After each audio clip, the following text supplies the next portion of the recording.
Weaving the flower, Lofi Poli Sci Season 11. Dr. Pickering here from Lofi Studios, New Orleans. How we doing out there, Lofi? Right in with what you got going on. YouTube, Instagram, you know where to find us. Come on now.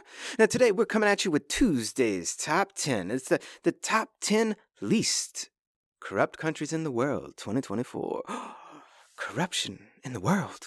In countries? Oh, say it isn't so. Say it isn't so. But although this list is for 2024, it's actually on 2023 data. And our data are from Transparency International's Corruption Perception Index. So important that we say that. Corruption Perception Index. More on that list and the details of the data coming up. But let's jump into this list first of all. So the 10 least perceived corrupt countries in the world. And coming in at and tied for 10th place, Australia, Iceland, and Ireland, all with a 77 out of 100 Corruption Perception Index score. And coming in at number 9, the Netherlands, with a 78 out of 100 CPI, and that CPI is short for the Corruption Perception Index. Number 8, Sweden, with an 80 out of 100. And these next three are all tied with an 81 out of 100. Luxembourg, Switzerland, and Norway.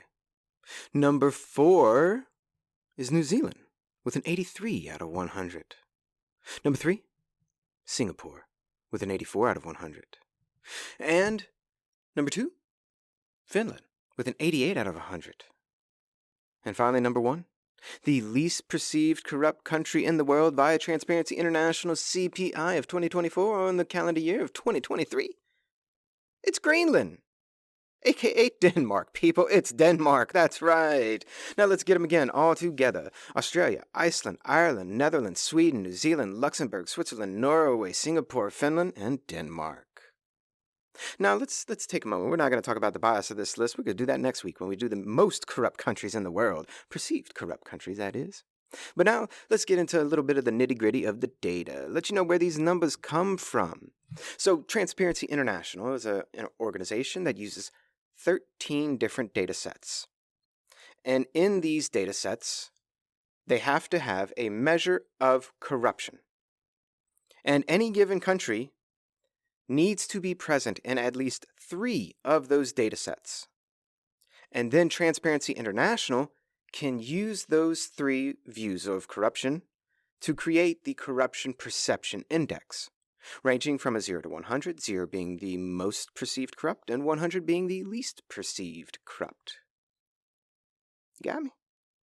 Now, why is it that Transparency International measures perceived corruption in the world instead of actual levels of corruption in a country? Well, you tell me. Follow us on Instagram and YouTube to write into the show, people. Love you, Lo-Fi. And this, just a snap of what's going on in the world today.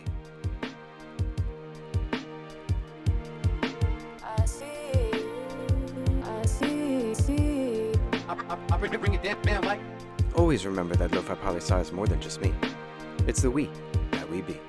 Pickering, signing off.